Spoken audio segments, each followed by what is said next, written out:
स्वागत है आपका हिंदी स्पेस चैनल की स्पेस अपडेट सीरीज के एक नए एपिसोड में। तो चलिए जान लेते हैं कि आज के टॉप स्पेस अपडेट्स कौन कौन से हैं।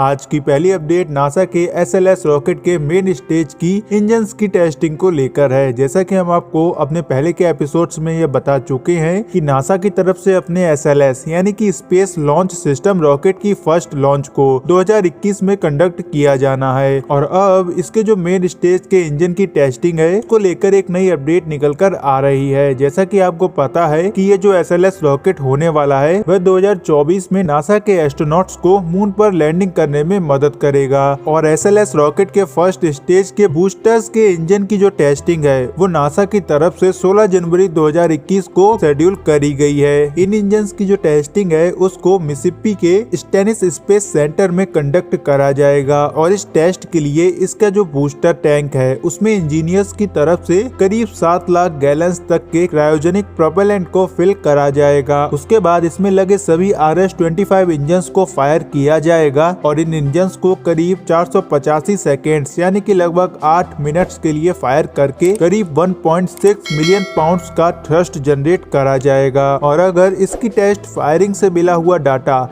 वैज्ञानिकों के अनुमान के अकॉर्डिंग होता है तो नासा की तरफ से अपने पहले आर्टेमिस मिशन के SLS रॉकेट का टेस्ट 2021 के नवंबर महीने में कंडक्ट करा जाएगा। वैसे तो इसके टेस्ट को 2020 में शेड्यूल करा गया था, लेकिन कोरोना वायरस के चलते इसमें हमें इतनी बड़ी देरी देखने को मिली है। और जिस मेन स्टेज के बूस्टर का टेस्ट किया जाएगा उस टैंक को अमेरिका की बोइंग कंपनी के द्वारा मैन्युफैक्चर किया गया है और ये कितना कारगर है इसका पता तो 16 जनवरी को कंडक्ट किए जाने वाले टेस्ट के बाद ही लग सकेगा।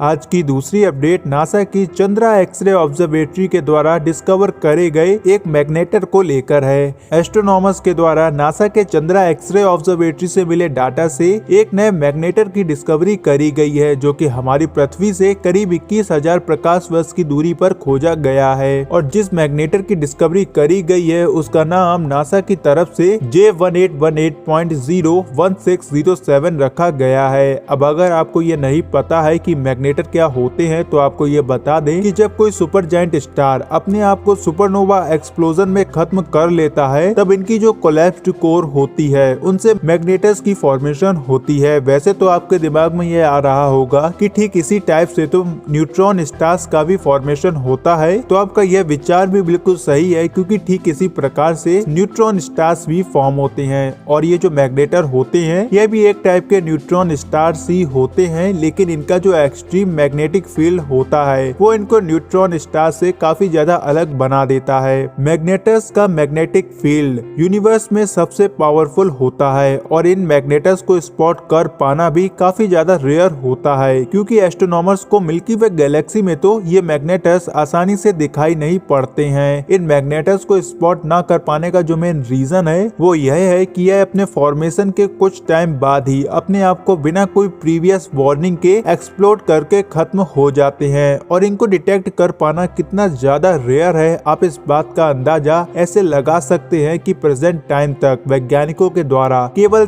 30 ही मैग्नेटर्स को आइडेंटिफाई करा जा चुका है। और ये जो J1818.01607 मैग्नेटर है वो अब तक खोजा गया सबसे यंगेस्ट मैग्नेटर है जो कि फास्टेस्ट स्पिनिंग मैग्नेटर्स की कैटेगरी में आता है। और इस मैग्नेटर की जो एज एस्ट्रोनॉमर्स के द्वारा प्रेडिक्ट करी गई है उसके अकॉर्डिंग इसकी एज केवल 500 सालों की है। बाकी आपने आज से पहले क्या कभी मोस्ट पावरफुल मैग्नेटिक फील्ड वाले मैग्नेटर का नाम सुना है या नहीं, कमेंट सेक्शन में जरूर बताएं।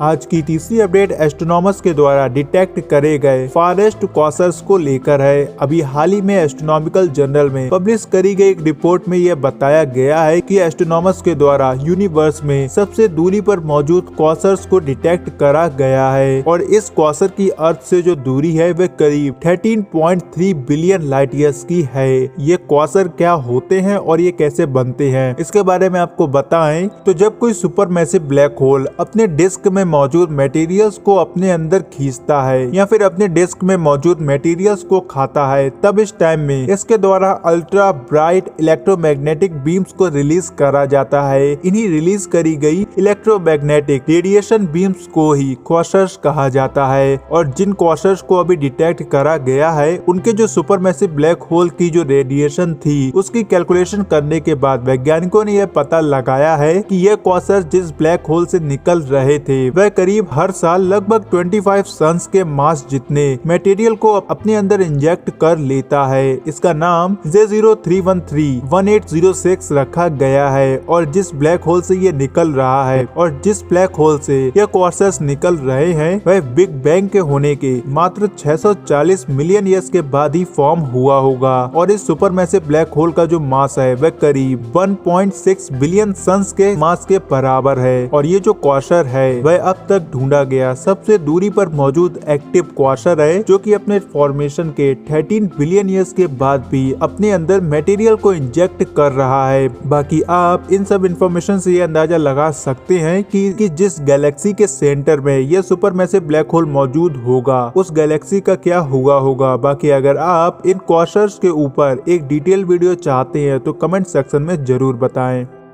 आज की चौथी अपडेट नासा के टेस टेलीस्कोप के द्वारा ढूंढे गए एक नए रॉकी सुपर अर्थ को लेकर है। टेस मतलब कि ट्रांजिटिंग एक्सोप्लैनेट सर्वे सैटेलाइट ने एक बार फिर से एक नई सुपर अर्थ को खोजा है, जिसका नाम टेस ऑब्जेक्ट ऑफ इंटरेस्ट मतलब कि TOI 561b रखा गया है। ये जो सुपर अर्थ है वह एक रॉकी प्लेनेट है जो कि अपने होस्ट स्टार के काफी ज्यादा करीब से ऑर्बिटिंग करती है। इस TOI 561b प्लेनेट का साइज हमारी अर्थ के साइज से 50% ज्यादा है और ये सुपर अर्थ से 3 टाइम्स ज्यादा मैसिव भी है। वैसे तो ये रॉकी प्लेनेट अपने होस्ट स्टार TOI 561 की ऑर्बिटिंग करता है और यह भी हैवी एलिमेंट्स जैसे कि आयरन और मैग्नीशियम से बना हुआ है। लेकिन इस एक्सोप्लैनेट के अपने होस्ट स्टार के काफी ज्यादा करीब होने की वजह से यह जो सुपर अर्थ है वह अपने स्टार का ऑर्बिट मात्र 12 घंटों में पूरा कर लेती है। और अपने स्टार के इतने करीब से ऑर्बिटिंग करने की वजह से जो इसका टेम्परेचर है वह 3140 डिग्री फ़ारेनहाइट मतलब कि 1726 डिग्री सेल्सियस का है, जिस पर लिक्विड वाटर तो किसी भी कंडीशन में मौजूद नहीं हो सकता है, जिसकी वजह से यहाँ पर लाइफ भी एग्जिस्ट नहीं करती होगी। लेकिन इस एक्सोप्लैनेट में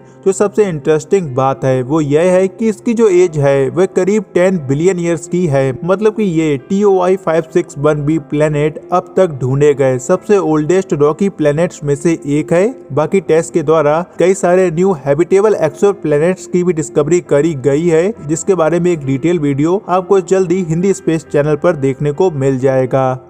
तो आज की इस वीडियो में बस इतना ही। अगर आपको यह वीडियो इन्फॉर्मेटिव लगा हो तो इस वीडियो को लाइक और शेयर करने के साथ साथ हिंदी स्पेस चैनल को सब्सक्राइब कीजिए ऐसे ही और वीडियोस को देखने के लिए।